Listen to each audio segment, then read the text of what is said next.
सादर अभिवादन, आप सभी को सादर प्रणाम। स्त्री विमर्श की भारतीय प्रतिमान एक बहुत ही ज्वलंत मुद्दा है, ये बहुत ही सामयिक विषय है ये, और आज इस विषय पर विस्तार से चर्चा करने हेतु हमारे समक्ष कई सवालों के जवाब देने हेतु और कई नए सवाल उपजने हेतु हमारे बीच आमंत्रित हैं डॉक्टर कविता भट्ट जी, जो कि शोध अधिकारी हैं एवं प्राध्यापक हैं हेमंत नंदन बहुगुणा विश्वविद्यालय की। ओम सहनावतु सहनो भुनक्तु सह वीर्यं करवावहै तेजस्विनावधीतमस्तु मा विद्विषावहै। ओम शांति शांति शांति। इस विद्वानों और विदुषियों की सभा में सुबह से इतने सुंदर सुंदर सत्र चले और आप सब साहित्य और मंथन जगत के सूर्य हैं, मैं उसमें केवल एक खद्योत हूं, किंतु फिर भी प्रयास करूंगी कि जो दायित्व मुझे दिया गया है स्त्री विमर्श पर, उसके भारतीय प्रतिमान क्या हो सकते हैं उस पर मैं अपनी बात रखूं, और न केवल आपके मन तक बल्कि आपके मस्तिष्क तक पहुंचने का मेरा प्रयास रहेगा। विषय पर केंद्रित होने से पूर्व आप सभी के भीतर उपस्थित उस अंतस चेतना को प्रणाम करती हूं जिसने यह शब्द साहित्य, मंथन और उससे पूर्व नर्मदा, ये तीन शब्दों में आपने पूरा एक परिदृश्य प्रस्तुत कर दिया। और सबसे पहला जो शब्द है नर्मदा, वह शब्द अपने आप में उस शक्ति को प्रतिबिंबित करता है जिसको कि हमारे वेदों में नद्य कहा गया है। महर्षि विश्वामित्र ने जिनको ऋषिका की संज्ञा दी, और मैं बहुत सौभाग्यशाली अनुभव कर रही हूं अपने आप को। जगत गुरु आदि शंकराचार्य की एक पावन भूमि श्रीनगर है जहां से मैं आई हूं, और वहां पर आदि शंकराचार्य जी द्वारा न मंत्रम नो यंत्रम तदपि च न जाने स्तुति हो, ऐसी उपासना का वहां पर उद्गार प्रकट हुआ। और आदि शंकराचार्य जी ने वहां पर यह स्वीकार किया कि शक्ति के बिना शिव शव। उस धरती से मैं आई हूं, और इस धरती पर आई हूं जहां पर कि आदि शंकराचार्य जी और मंडन मिश्र जी के बीच में जब शास्त्रार्थ चला था, तो उसमें क्योंकि पूर्व में जो सत्र हुए उनमें यह बात कही जा चुकी है, किंतु फिर मैं उसका पुनर्स्मरण आपको करवाना चाहूंगी कि एक महिला जो कि अर्धांगिनी है मंडन मिश्र जी की, उनको ही न्यायाधीश बना दिया गया। और यह कब की बात है आप सभी लोग मुझसे ज्यादा जानते हैं। और वहां पर एक तथ्य अपने आप में बहुत ज्यादा विचार परक है।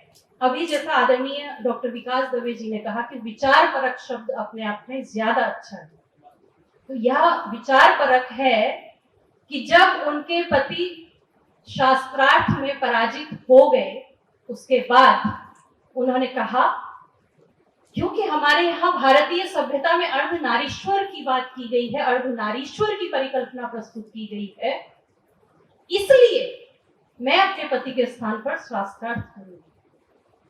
और यह किस सदी की बात है आप सभी को पता है। मुख्य विषय पर आऊंगी, उससे पूर्व आयोजकों को मैं बहुत बहुत बधाई और शुभकामनाएं संप्रेषित करना चाहती हूं इस मंच के माध्यम से। यह जो संकल्पना है, यह साहित्य अकादमी मध्य प्रदेश और विश्व संवाद केंद्र मालवा जो मुख्य आयोजकों के रूप में हैं, साथ ही रितम और पांचजन्य, आपको मैं बधाई देती हूँ पुनः और इस संकल्पना के लिए जिसमें कि आपने अलग अलग तरह के रंग भरे, अलग अलग तरह के शीर्षक, अलग अलग तरह के विषय चुने और प्रत्येक विषय अपने आप में इतना सारगर्भित है कि उस पर कई कई दिन तक विचार मंथन की प्रक्रिया चलती रहे, तब भी और आवश्यकता होगी। यह इंद्रधनुष है, यह ऐसा पुष्प गुच्छ है जिसमें कि आपने भिन्न भिन्न रंग के, भिन्न भिन्न सुगंधों के पुष्पों को एक साथ रख करके, बांध करके पूरे साहित्य जगत को, पूरी भारतीय परंपरा को और पूरे हमारे समाज को एक आधार स्तंभ के रूप में प्रस्तुत किया है। बधाई देती हूँ और धन्यवाद देती हूँ कि मुझे भी इस विचार यज्ञ में एक छोटी सी आहुति डालने के लिए आपने आमंत्रित किया। धन्यवाद। इस शीर्षक में स्त्री विमर्श के भारतीय प्रतिमा, पहला जो शब्द है वह है स्त्री, दूसरा जो शब्द है वह है विमर्श के तो जोड़ने के लिए है और उसके बाद है भारतीय और फिर है प्रतिमान।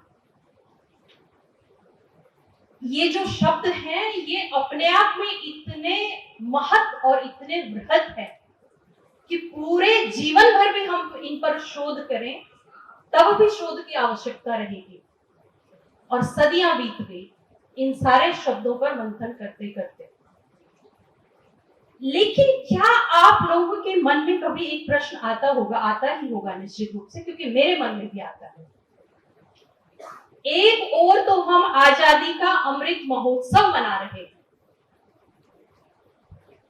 और दूसरी ओर हमको यह आवश्यकता पड़ रही है कि स्त्री विमर्श के भारतीय प्रतिमान क्या हो सकते हैं।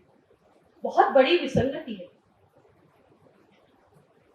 विमर्श के नाम पर आज तक क्या किया गया, वर्तमान परिदृश्य से मैं प्रारंभ करूंगी और उसके बाद मैं इसको अलग अलग कालखंडों में देखने का प्रयास करूंगी। फिर जितना समय होगा, समय जितनी अनुमति मुझे देगा, उस अनुशासन के तहत जितनी बात भी मैं रख सकूंगी रखने का प्रयास करूंगी। विमर्श के नाम पर विकृतियां फैलाई गई, विमर्श के नाम पर विभ्रम उत्पन्न किया गया, विमर्श के नाम पर विद्वेष परोसा गया, विमर्श के नाम पर विखंडन की राजनीति की गई और विमर्श के नाम पर विभाजन किया गया। जिस प्रकार का विष स्त्री विमर्श के नाम पर हमारे समाज को पिलाया गया, निश्चित रूप से वह प्रश्न चिन्ह लगाता है समाज के अस्तित्व पर। महिला, औरत ऐसे शब्द, स्त्री से औरत शब्द की जो यात्रा है वहां तक हम कैसे पहुंचे, ये अपने आप में बहुत चिंताजनक है। थोड़ा समय, हालांकि मंच की मर्यादाएं होती हैं, लेकिन चूंकि स्त्री विमर्श की बात है इसलिए मुझे बिल्कुल निसंकोच कुछ बातों पर आपका ध्यान ले जाना होगा। आज दो शब्द बहुत प्रचलित हैं। एक शब्द है औरत, और जब भी स्त्री विमर्श की बात होती है तथा कथित बुद्धिजीवी वर्ग के द्वारा, तो वहां पर वो कहते हैं औरत चुप नहीं रहेगी, औरत ये नहीं सहेगी, औरत ऐसा करेगी। ये जो औरत शब्द है ये कहां से आए? हमारे यहां तो स्त्री, देवी, नारी, पूज्या, जननी ये शब्द थे। औरत शब्द अरबी और फारसी से निकला हुआ अव और रत का संधि है, जिसका अर्थ होता है एक शरीर विशेष के अंग। दूसरा शब्द है मैडम। बहुत सम्मान के साथ किसी महिला को जब संबोधित करते हैं आजकल हम, तो कहते हैं मैडम आइए, मैडम बैठिए, मैडम चाय पिएंगी।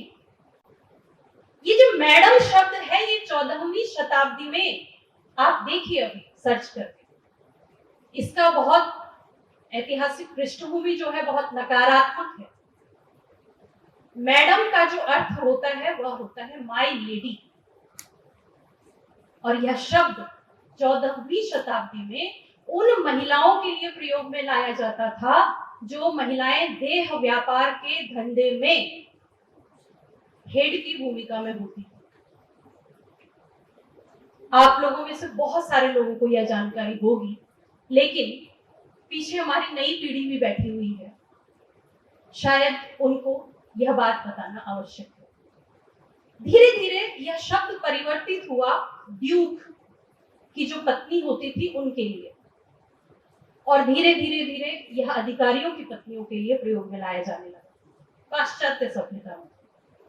उसके बाद भारतवर्ष जो कि आक्रांताओं से बार बार हम लोग आक्रांताओं के आक्रमणों को झेलते रहे, और यह यहाँ पर कहने का विषय नहीं, क्योंकि आप सभी लोग जानते हैं ग्रीक आक्रमण हुआ, मुगल हुआ, तुर्क हुआ, ईरानी हुआ, पुर्तगाली हुआ, डच हुआ, दानिश हुआ, फ्रेंच हुआ, ब्रिटिश हुआ।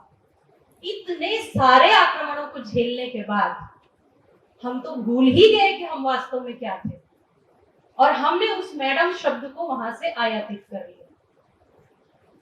तब कामकाजी महिलाओं के लिए यह शब्द प्रयोग में लाया जाने लगा। आपको लगता होगा कि यह विषय यहाँ पर प्रासंगिक क्यों है। कहना यह चाहती हूं अति संक्षेप में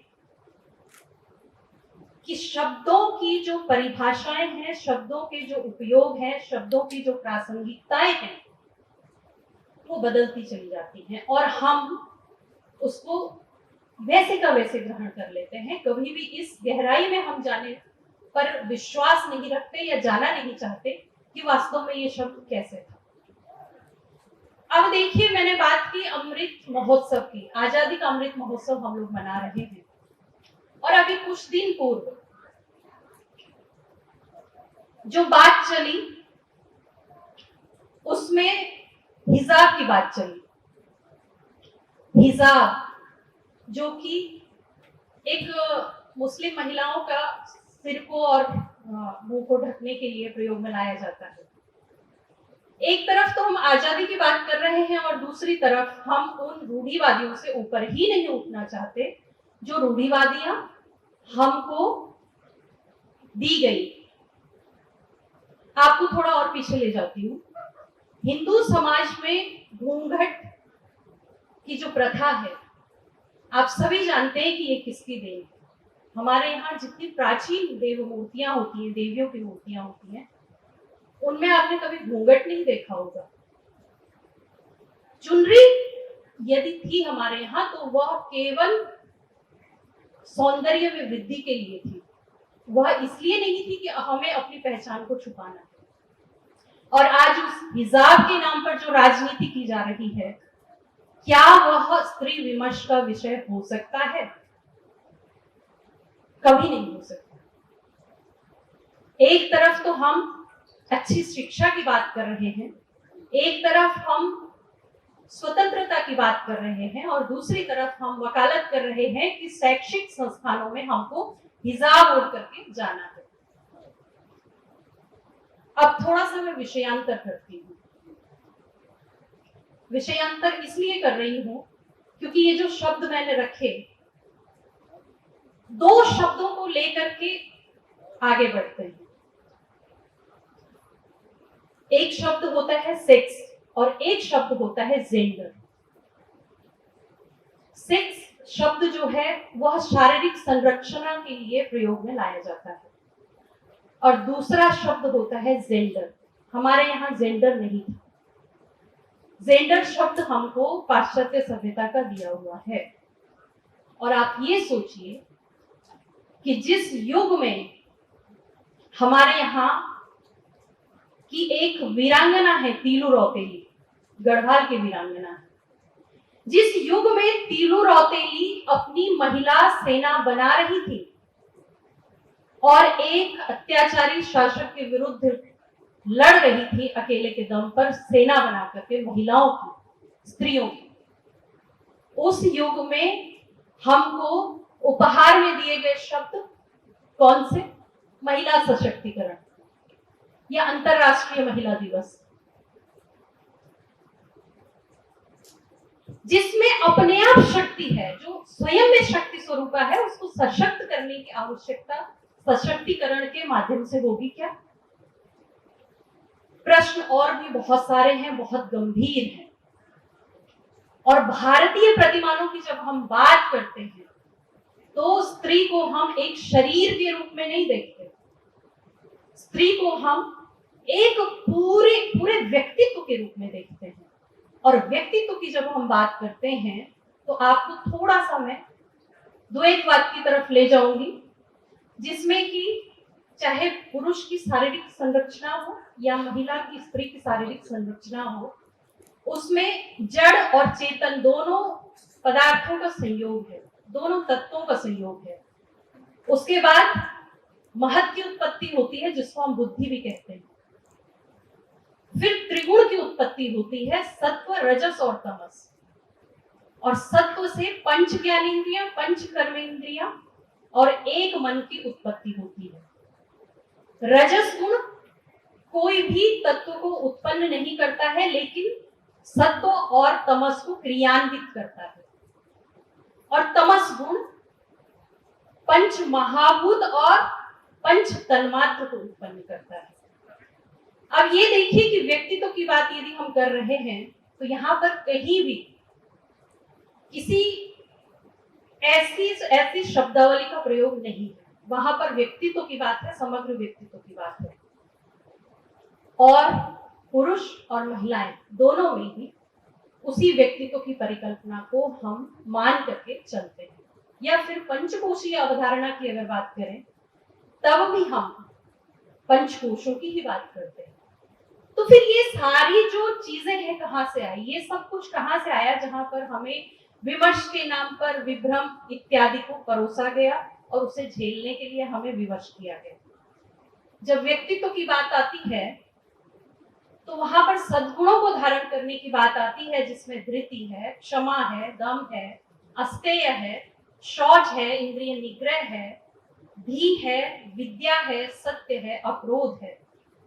और ये जो 10 लक्षण बताए गए हैं ना धर्म के, धर्म क्योंकि पहला आश्रम भी है, धर्म, अर्थ, काम और मोक्ष, इनकी परिकल्पना में धर्म पहला है। और धर्म में इन सब की अवधारणा को प्रस्तुत किया गया है, जिसमें विद्या के अंतर्गत पराविद्या और अपराविद्या की व्यवस्था है। पराविद्या अध्यात्म विद्या के लिए उपयोग में लाया गया है और अपराविद्या वेद, शिक्षा, कल्प, व्याकरण, निरुक्त, छंद और ज्योतिष, इन सब के लिए उपयोग में लाया गया है। और शिक्षा इसका बहुत छोटा सा हिस्सा है। आपको लग रहा होगा कि स्त्री विमर्श की बात कहां से कहां चली गई, लेकिन स्त्री विमर्श की जो जड़ें हैं, भारतीय प्रतिमान उसके क्या होने चाहिए, उसको समझने के लिए ये सब समझना अत्यंत आवश्यक है। तो शिक्षा में हमको स्त्री विमर्श परोसा गया, शिक्षा जबकि एक छोटा सा हिस्सा है, इतना मैं कहना चाहती हूँ। उसके बाद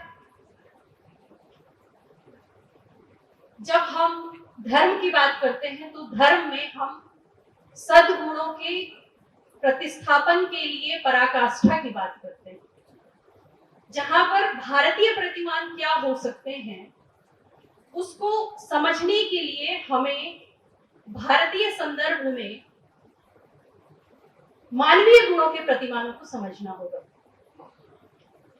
थोड़ा सा आपको पीछे ले जाती हूँ, क्योंकि वर्तमान परिदृश्य में जो चीजें हो सकती थी उस पर मैंने एक छोटा सा आपको विचार दिया, और वर्तमान में क्या हो रहा है ये आप सभी लोग जानते हैं। थोड़ा पीछे ले जाती हूँ। वेदों के समय हमारे यहाँ ऋषिकाएं जो थी उसमें अपाला हो, लोपामुद्रा हो, रोमशा हो, विश्ववारा हो, या जिनकी नदियां मैंने बात की, सरस्वती हो, आप सभी उस विद्या को पराकाष्ठा तक ग्रहण कर ले गई थी। आपको जितनी ऋषिकाएं थी हमारी, ये वैदिक काल की बात है। और यदि हम वेदों की परंपरा में आगे बढ़ते हैं तो हमें वेदों की विश्व के अन्य भूभागों में वर्णमाला भी नहीं लोग जानते थे, तब हम सशक्त थी महिलाएं। माता सीता ने जो उदाहरण प्रस्तुत किया उसका पुनः पुनः स्मरण आवश्यक है, क्योंकि आज स्त्री विमर्श के नाम पर जो विखंडन किया जा रहा है पुरुष और स्त्री के बीच में, वह कहीं ना कहीं हमारे समाज के लिए बहुत चिंता का विषय है।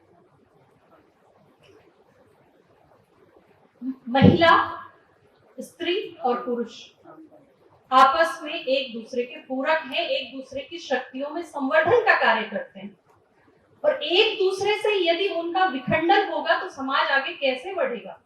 एक दूसरे के ऊर्जा के स्रोत हैं वे, तो इसको हमें थोड़ा सा समझना पड़ेगा। प्रेम की पराकाष्ठा की बात करें तो राधा एक सर्वश्रेष्ठ उदाहरण है, और हमेशा कृष्ण से पहले राधा जी का नाम लिया जाता है, रामचंद्र जी से पहले सीताराम, इस तरीके से उच्चारण किया जाता है। भक्ति की बात यदि मैं करूं तो मीरा प्रेम और भक्ति का एक ऐसा सम्मिश्रण है जिसको प्रतिमान के रूप में हम देख सकते हैं। अब थोड़ा सा और आगे आपको ले चलती हूँ। स्वतंत्रता से थोड़ा पहले की बात मैं करूंगी, जिनका मैंने अभी जिक्र किया था। जैसे सुबह से यहाँ पर चेन्नम्मा, रानी चेन्नम्मा की बात हो रही थी, ऐसे ही हमारे यहाँ गढ़वाल में आज जिनके नाम पर प्रदेश में एक पुरस्कार भी दिया जाता है, तीलू रौतेली पुरस्कार। और तीलू रौतेली पुरस्कार उन महिलाओं को दिया जाता है जो कि साहस या समाज में कोई उल्लेखनीय कार्य करती है। तीलू रौतेली का जन्म 1661 में हुआ था, और 1661 को बीते हुए कितना समय हो गया। उनके पिता, क्योंकि एक राजा थे और जो बाहरी राजा ने जब आक्रमण किया उसके बाद उनके पिता को मार दिया गया, दोनों भाइयों को भी मार दिया गया। और वहां पर कांडा एक जगह है, उसमें मैदान में एक मेला होता है, कांडा मेला, अभी भी होता है। तो तीलू रौतेली को जब यह लगा कि मेरे पिता और मेरे दोनों भाई युद्ध में मार दिए गए हैं और अब हमारे राज्य का, हमारी रियासत का क्या होगा, उसके बाद तीलू रौतेली ने युद्ध कला सीखी, और उस समय वे मात्र 15 वर्ष की थी। और अभी भी आप खंगाल करके देखें, मेरा एक आलेख भी इस पर है जो गद्य कोश में आपको मिल जाएगा, उसमें सारा आप पढ़ सकते हैं उसको।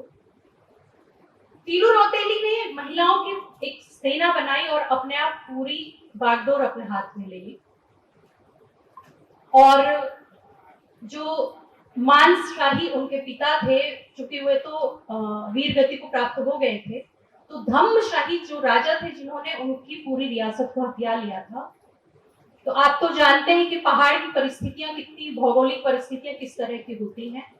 वहां पर जो ऊंची ऊंची जगह है वहां पर दुर्गों का निर्माण किया गया था, जहां से कि पूरी रियासत पर ध्यान रखा जा सके, उसका देखभाल की जा सके। तीलू रौतेली ने उस समय में बहुत बड़ी सेना तैयार की और धम्मशाही जो कि क्रूर और अत्याचारी राजा थे, उनको युद्ध में परास्त किया। और युद्ध के बाद जब वो थकी हुई, एक नयार नदी वहां पर बहती है, नयार के किनारे जब वे स्नान के लिए उतरी तो धम्मशाही के सैनिकों के द्वारा धोखे से उनको मार दिया गया। पूरी नयार रक्त से पूरी लाल हो गई थी। और तीलू रौतेली 1661 में जन्मी थी। और महिला विमर्श या नारी विमर्श या स्त्री विमर्श की बात यदि हम महिला सशक्तिकरण जैसे शब्दों से कर रहे हैं तो वह आज कर रहे हैं। एक अन्य उदाहरण मैं वहां का देना चाहूंगी, जिनको कि कहा जाता है टिंचरी माई। उनका वास्तविक नाम था दीपा देवी। दीपा देवी स्वतंत्रता से कुछ पूर्व उनका जन्म हुआ था और उनका विवाह एक जो कि फौज में थे, फौजी थे, उनके साथ कर दिया गया। उसके बाद टीचरी माई या दीपा देवी, उस समय उनका नाम दीपा देवी था और वो वैधव्य को प्राप्त हुई कुछ समय के बाद। तब उन्होंने, जब उनके पति की जो पेंशन मिलती थी उस पेंशन को उन्होंने विद्यालयों के लिए और तमाम ऐसे सामाजिक कार्यों के लिए दान में करना प्रारंभ कर दिया। तो उस समय तो महिला सशक्तिकरण के ऐसे विमर्श नहीं थे। दीपा देवी को किसने सिखाया?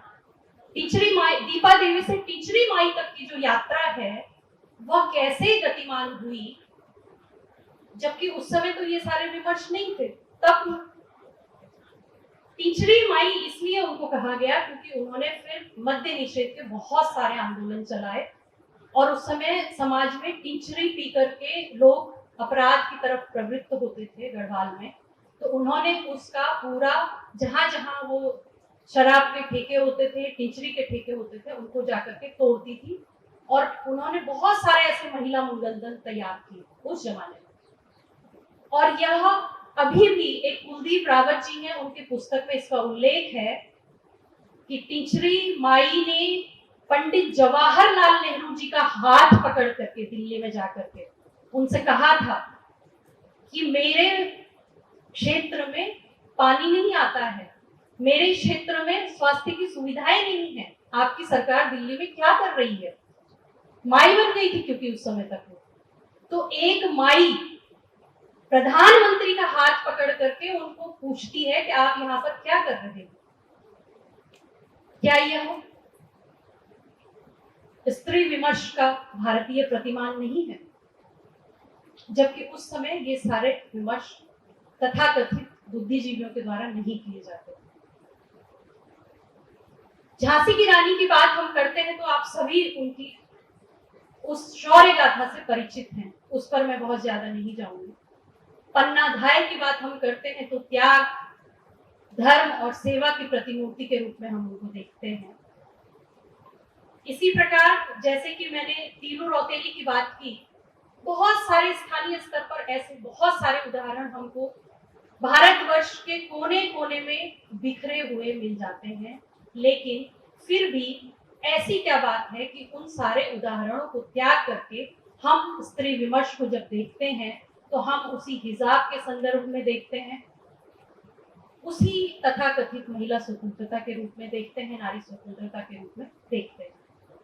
जो कि यह सत्र अपने आप में बहुत चुनौतीपूर्ण है और मैं देख रही हूँ कि मेरे समक्ष जितने भी श्रोता हैं, सुबह से सब लोग मन और मस्तिष्क के अभ्यास में, हालांकि आप लोग बहुत जागरूक प्रहरी हैं देश के, इसलिए आप लोग थकेंगे तो नहीं, लेकिन फिर भी धीरे धीरे धीरे जैसे जैसे दिवस अवसान की ओर होता है तो तमस गुण प्रभावी होने लगता है, इसलिए आंखें मूंदने भी लगती है कभी कभी। फिर भी मैंने प्रयास किया कि आपका ध्यान कुछ बातों पर ले जाऊं और मुझे लगता है कि इसमें कुछ चीजें ऐसी आई होंगी जो कि जिन पर की निरंतर बातचीत करना आवश्यक है। कुछ बातें मैं आपके समक्ष लाई। भारतीय प्रतिमानों के संदर्भ में यदि बात करें तो इन सब उदाहरणों पर हमें पुनः पुनः चर्चा करनी चाहिए, मंथन करना चाहिए। और इस प्रकार का जो साहित्य मंथन कार्यक्रम है, यह इस दिशा में एक बहुत ही महत्वपूर्ण प्रयास है, बहुत ही महत्वपूर्ण योगदान है। तो मुझे लगता है चूंकि 5 बजे तक का यह सत्र है और 4:54 हो रहे हैं, तो समय की मर्यादा को मैं नहीं लांघूंगी। बहुत सी ऐसी बातें हैं जो करनी बाकी रह गई हैं, लेकिन ईश्वर ने फिर चाहा तो ऐसा अवसर मिलेगा और फिर उसमें हम अन्य बातें करेंगे।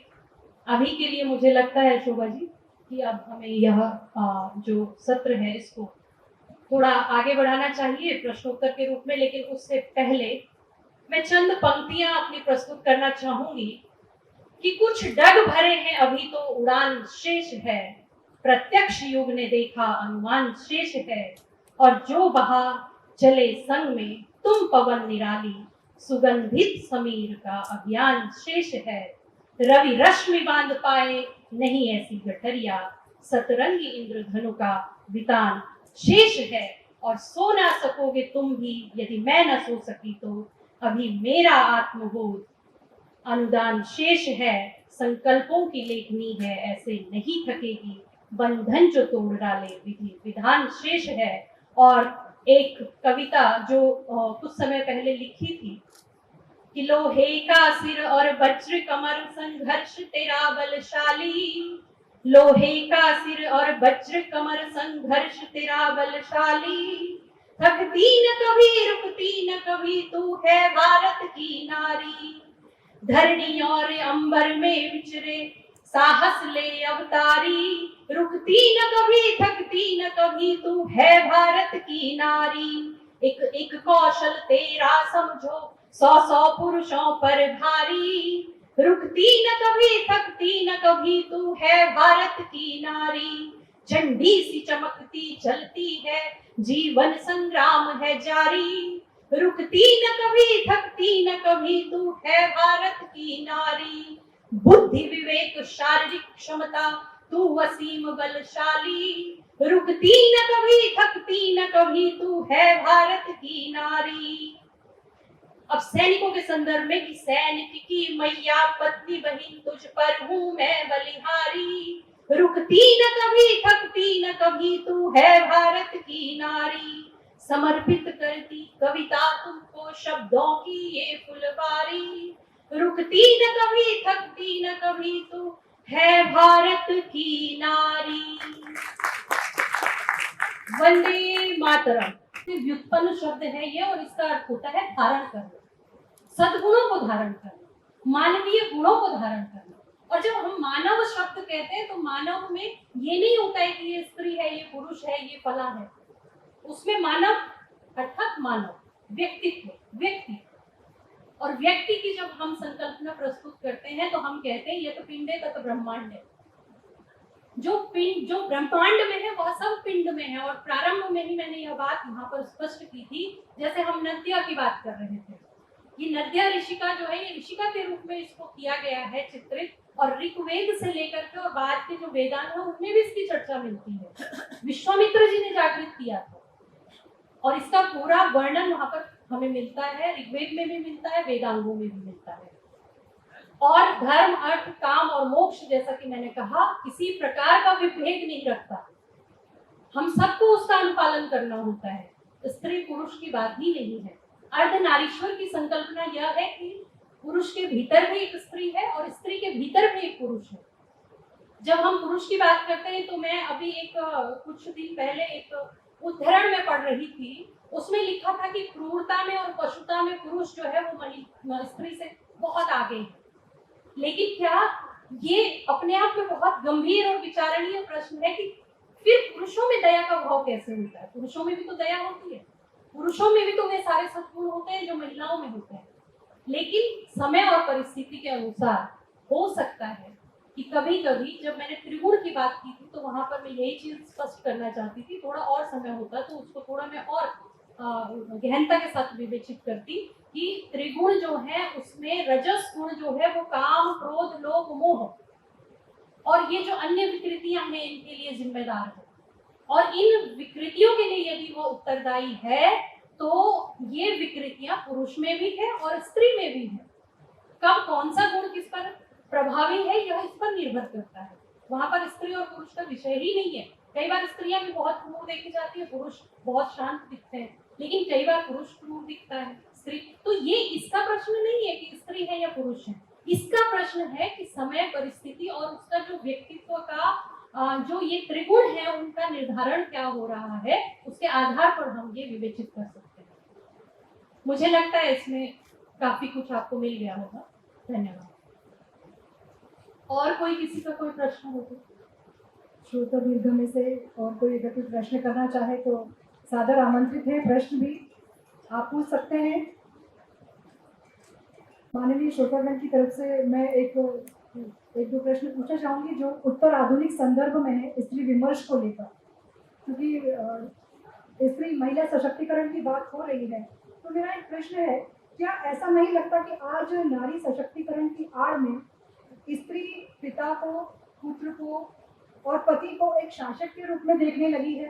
कहीं ना कहीं उसे गुलामी महसूस होती है अपने अंदर। बिल्कुल बहुत अच्छा प्रश्न आपने किया है। इसकी और वजह से हमारे परिवारों का जी, विघटन हो रहा है और इन इसको दिनों। मैंने बहुत सांकेतिक ढंग से अपने उद्बोधन में कहा था, लेकिन ये बिल्कुल वास्तव में एक मुझे लगता है बहुत विचित्र सा वातावरण उत्पन्न कर दिया गया है, जिसमें कि ये समझाया गया कि पुरुष आपका सहयोगी नहीं है, पुरुष आपका विरोधी है।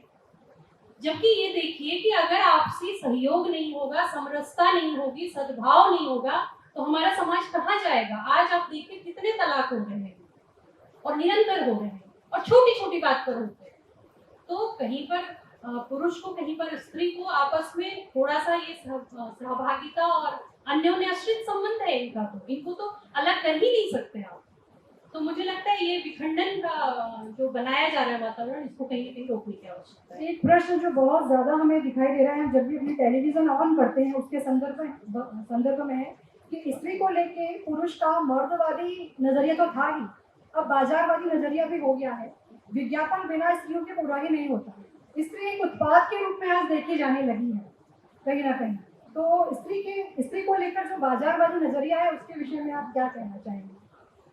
कहीं ना कहीं मुझे लगता है मैं ये तो नहीं कहूंगी कि केवल स्त्री ही इसके लिए उत्तरदायी है, लेकिन कहीं ना कहीं जो हमारा भौतिकवादी दृष्टिकोण है, पाश्चात्य दृष्टिकोण है, जहां पर हम कहते हैं कि सर्वे गुणा कांचनमा श्रयंती, ये संस्कृत का एक कोटेशन, एक उदाहरण जरूर हो सकता है, लेकिन हमने इसको दूसरे संदर्भ में उपयोग में लाए थे, उन्होंने इसको दूसरे। भौतिकवादी दृष्टिकोण में हमें लगता है कि पैसा ही सब कुछ है, तो जहां पर केवल और केवल पैसे को ही केंद्र में रख दिया गया, धन संपदा को ही केंद्र में रख दिया गया, वहां पर यह समस्या उत्पन्न होती है। और वहां पर स्त्री अपने आप को इस तरीके से प्रस्तुत करती है, तो उसमें हमारा समाज, उसके साथ साथ स्त्रियां दोनों ही जिम्मेदार हैं, मुझे लगता है। श्रोता दीर्घा में से एक प्रश्न है आपके लिए। दीदी, मैं पीयूष शर्मा। जी, स्त्री परिधानों के संबंध में आमतौर पे काफी चर्चाएं होती हैं और ज्यादातर एक तर्क सुनने में आता है कि श्लीलता या अश्लीलता ये देखने वाले के नजरिए में होती है, और इस तर्क को देकर के कई प्रकार की छूट ले ली जाती है। तो समाज को ऐसे तर्क देने के बाद में एक नए तरीके का विमर्श निर्माण किया जा रहा है, तो इस संदर्भ में आपका क्या विचार है? नहीं, मुझे तो लगता है, देखिए, परिधान जो है वो सभ्यता से जुड़ा हुआ प्रश्न है, और नग्न होकर के हम सभ्य नहीं हो सकते। मेरा मानना यह है कि परिधानों में शिष्टता और सभ्यता दोनों होनी ही चाहिए। ऐसा नहीं है कि देखने वाले के दृष्टिकोण पर ही है। तो मुझे लगता है कि इसमें आपका उत्तर मिल गया होगा आपको। सभ्य कपड़े पहनने ज्यादा अच्छा है। हमारे भारत देश में, जो कि भारत की परंपरा में शायद कभी भी सम्मिलित नहीं था, विश्व सुंदरी प्रतियोगिताएं आयोजित होती हैं, जिसके अंतर्गत ब्रह्मांड सुंदरी, मिस यूनिवर्स, मिस वर्ल्ड के पैरामीटर तय किए जाते हैं। क्या कहना चाहेंगे आप कि इस तरह की प्रतियोगिताएं भारतीय परंपरा का हिस्सा रही हैं या होना चाहिए? देखिए, ऐसा है कि अब तो पुरुषों के लिए भी इस तरह की प्रतियोगिताएं हो रही हैं, तो इसको हम थोड़ा दूसरे ढंग से ले सकते हैं, लेकिन उन प्रतियोगिताओं के माध्यम से जो प्रदूषण भारतीय सभ्यता में प्रवेश करवाया गया वो निंदनीय है। तो मुझे लगता है कि यदि वह सिर्फ, जैसे अभी परिधानों की बात की गई, तो परिधान चूंकि मैंने सभ्यता से उसको जोड़ा और हम सभ्य ढंग से कपड़े पहने, तो इसमें कोई ये कहने की आवश्यकता ही नहीं है कि ये कोई देखने वाले की दृष्टि का दोष है। तो इसी तरीके से मुझे लगता है कि यदि वे प्रतियोगिताएं आयोजित की भी जाती हैं, तो उन्हीं संस्कारों को ध्यान में रख करके की जा सकती है, जबकि ऐसा होता नहीं है। पहली शर्त ही वहां की ये होती है कि आप अपने संस्कारों को तिलांजलि दे दें। तो मुझे लगता है कि वो फिर दूसरी तरफ जाती है, प्रदूषण को आमंत्रित करती है। श्रोता दीर्घा में से अन्य कोई प्रश्न अगर हो तो आप बिल्कुल पूछिएगा। उधर से जिज्ञासा लगता है कोई है, डिस्कशन हो रहा है पीछे। अगर कोई प्रश्न हो तो बिल्कुल आप पूछिएगा, अन्यथा हम लोग अंतिम चरण में कार्यक्रम को, सत्र को विराम देने की ओर अग्रसर होते हैं। कोई प्रश्न है? जी,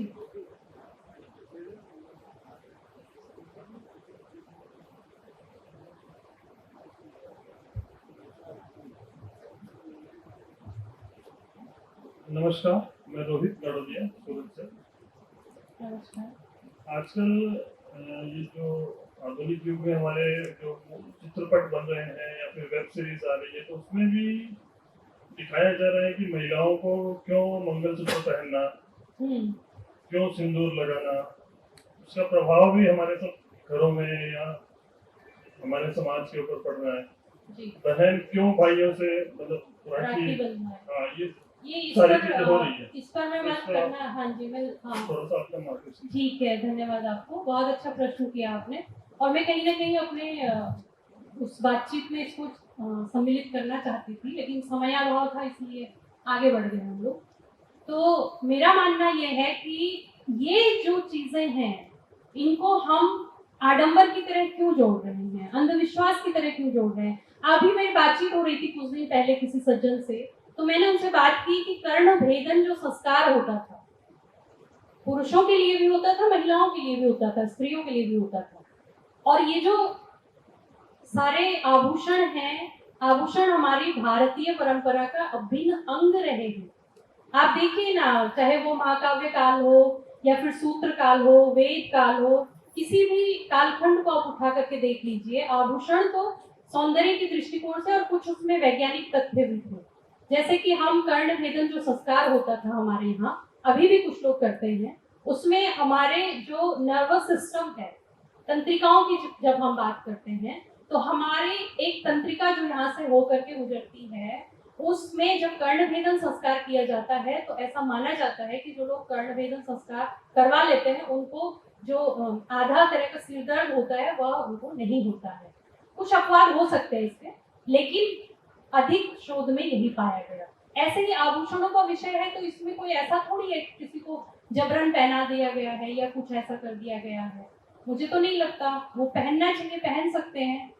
और रही बात इसकी, तो ये तो अन्य चीजों को भी गलत ढंग से प्रस्तुत किया गया है, जैसे परिधान के संबंध में हम बात कर रहे थे, तो वो तो पहन सकते हैं। कार्यक्रम और इस सत्र की अंतिम कड़ी में मैं बस यही पूछना चाहूँगी कि आप भारत के भविष्य में महिलाओं की प्रगति को किस रूप में देखती है। इस प्रश्न के साथ मैं इस सत्र की समापन की घोषणा भी करना चाहूँगी। महिलाएं तो निरंतर अपने अलग अलग क्षेत्रों में बहुत उल्लेखनीय कार्य कर रही हैं, और इसके बहुत सारे उदाहरण जो आप सभी लोग उन उदाहरणों से परिचित हैं, तो उस पर हम नहीं जाएंगे।